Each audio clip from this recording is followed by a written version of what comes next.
So car షెడ్డుకే PGR చనిపోతే ఏకగ్రీవానికి BJP BRS ఎందుకు సహకరించలే? Bill రంగాల్లో ఆటో ఎక్కారు. బొరబండలో CM Revanth corner meeting. Jubilee Hills ఉప ఎన్నిక ప్రచారంలో రెండో రోజు సీఎం రేవంత్ రెడ్డి పాల్గొని ప్రచారం చేపట్టారు. ఈ సందర్భంగా అభివృద్ధి తదితర అంశాలతో పాటు బీఆర్ఎస్ పై విమర్శలు గుప్పించారు. బోరబండలో నిర్వహించిన కార్నర్ మీటింగ్లో మాట్లాడుతూ బీఆర్ఎస్ పార్టీపై ఘాటైన వ్యాఖ్యలు చేశారు. అజారుద్దీన్ను మంత్రి చేసి మాట నిలబెట్టుకున్నానని అన్నారు.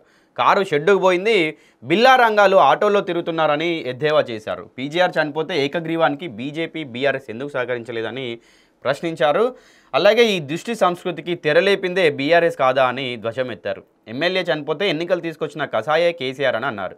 బీఆర్ఎస్ ఈ ఎన్నికల్లో సెంటిమెంట్ రాజకీయాల్ని చేస్తుందని అన్నారు. 10 ఏళ్ళు బీఆర్ఎస్ వ్యక్తి ఇక్కడ ఎమ్మెల్యేగా ఉన్న సమస్యలు ఎందుకు పరిష్కారం కాలేదో ఆలోచించండి అని సీఎం రేవంత్ అన్నారు. తాడు బొంగరం లేని బీజేపీ ఇక్కడ అభివృద్ధి చేస్తామని అంటుందని ఎద్దేవా చేశారు. బొరబండలో అడిగినోళ్ళందరికీ రేషన్ కార్డులు ఇచ్చామని, ఆడబిడ్డలకు ఫ్రీ బస్ ఇస్తే బీఆర్ఎస్కు కడుపు మండుతుందని, ఆడబిడ్డలు పైసా లేకుండా బస్సులో ప్రయాణిస్తున్నారని అన్నారు. సీఎం రేవంత్ అన్నారన్నమాట. ఇక 2014లో బీఆర్ఎస్ అధికారంలోకి వస్తే 5 ఏళ్ళు మహిళా మంత్రి లేదని, తాము అధికారంలోకి రాగానే 2 మహిళలను మంత్రులను చేశామని అన్నారు సీఎం రేవంత్. మాగంటి గోపీనాథ్ ఎప్పుడైనా అసెంబ్లీలో ప్రజా సమస్యలు ప్రస్తావించారా అని అడిగారు. జూబ్లీహిల్స్ నియోజకవర్గంలో సమస్యలు పరిష్కారం కావాలంటే నవీన్ యాదవ్ను గెలిపించాలని, అలాగే సీఎం వెంట ప్రచారంలో నవీన్ యాదవ్ మంత్రి అజారుద్దీన్ కూడా ఉన్నారు. నిన్న జరిగినటువంటి కార్నర్ మీటింగ్ అవ్వచ్చు, ప్రచారం అవ్వచ్చు. దీనిలో ముఖ్యంగా ఏంటంటే ఒక పార్టీ ఇప్పుడు ఎగ్జాంపుల్కి ప్రచారంలో కాంగ్రెస్ పార్టీ పాల్గొందనుకోండి, ఏం చేస్తుందంటే ఇటు బీఆర్ఎస్ వాళ్ళను బీజేపీ వాళ్ళని తిడుతుంది. సో వీళ్ళు చేసేటి ఎక్కువ మాట్లాడరు. వీళ్ళు చేసేటి ఎందుకంటే ఆల్రెడీ వీళ్ళు ఇప్పుడు ఇచ్చినవి ఇంకా నెరవేర్చలే, ఒకటే ముచ్చట మాట్లాడతారు. మీకు అభివృద్ధి కావాలంటే మమ్మల్ని గెలిపాను అని చెప్పి కాంగ్రెస్ పార్టీ మాట్లాడతారు. ఎందుకు ఇప్పుడు మళ్ళీ వీళ్ళు ఏమన్నా హామీలు ఇస్తే, మళ్ళీ వీళ్ళు ఏమన్నా అంటే జూబ్లీహిల్స్ ప్రజలకి నేను ఇది చేస్తా అది చేస్తా అని వీళ్ళు ఏమన్నా మళ్ళీ మాట జారితే, అవి చేయలేదు అనుకోండి 3 ఏళ్ళల్లో, మళ్ళీ ఇంకా పూర్తిగా వ్యతిరేకత వస్తుంది. అందుకే ఏం చేస్తారు వీళ్ళు, బీజేపీని బీఆర్ఎస్ని తిడతారు. మీకు అభివృద్ధి కావాలంటే మా పార్టీని గెలిపాను అని చెప్పి అడుగుతారు. మరి ప్రజలు ప్రశ్నించాలి. అంటే ఆల్రెడీ మరి మేము ఇదే అభివృద్ధి కోసం, మార్పు కోసం అని చెప్పి మేము ప్రజాపాలన అన్నారు కాబట్టి మేము మిమ్మల్ని ఎన్నుకున్నాం. మరి తెలంగాణ ఎటు పోతుంది, తెలంగాణలో అభివృద్ధి ఎక్కడ పోయింది అని చెప్పి ఒకసారి వచ్చినటువంటి వాళ్ళను ప్రజలు ప్రశ్నించాలి. అప్పుడు వాళ్ళకి అర్థమవుతుంది మరి ఆ ప్రజలు మనకు వ్యతిరేకంగా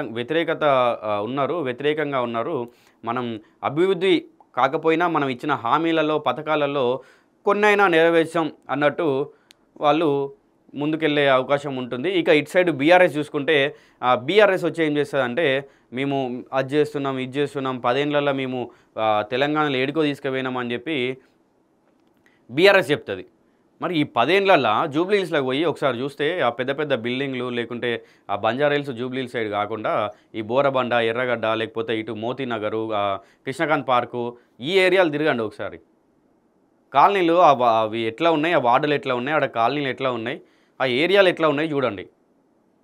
ఇక నిన్న మేము జూబ్లీహిల్స్లోకి పోతే ఎవరు మన నవీన్ యాదవ్ వస్తున్నాడు అని చెప్పి మొత్తం గల్లీలు మొత్తం మున్సిపాలిటీ వాళ్ళని ఒక్కొక్క గల్లీకి ఒక 5-6 పెట్టి రోడ్లన్నీ క్లీన్ చేపిస్తున్నారు. రోడ్లు ఎట్లున్నాయి అంటే అప్పుడే వేసిన రోడ్లలా ఉన్నాయి, అంత క్లీన్ చేయించారు.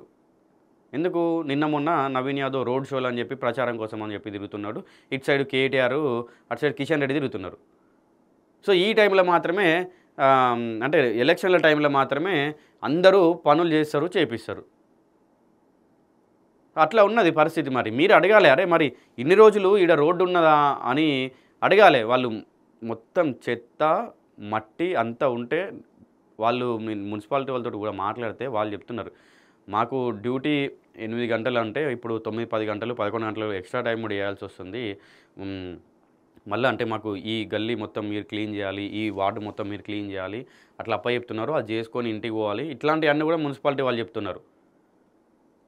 సో మరి అంటే ఇప్పుడు ఎట్లా అయితే ఒకటే ఏరియాలో పడి మీరు చేస్తున్నారో పనులు, ఇప్పుడు క్లీన్ చేయించడం కావచ్చు, ఇంకా అభివృద్ధి చేపిస్తామని చెప్పి అట్లా అంటున్నారో, తర్వాత కూడా ఏరియాకి తిరిగి ఎక్కడ ప్రజా సమస్యలు ఉన్నాయి, ఎక్కడ ప్రజలకు పరిష్కారం కావాలి, ఎక్కడ ప్రజలకు ఈ ఎమ్మెల్యే కావాలి అని చెప్పి మీరు అక్కడికి పోయి పరిష్కరిస్తే బాగుంటుంది. అప్పుడు ప్రజలకు నమ్మకం వస్తుంది. ఎలక్షన్ల టైంలోనే వచ్చి మీరు ఏదో ఓట్లాడుకోవడం కాదు.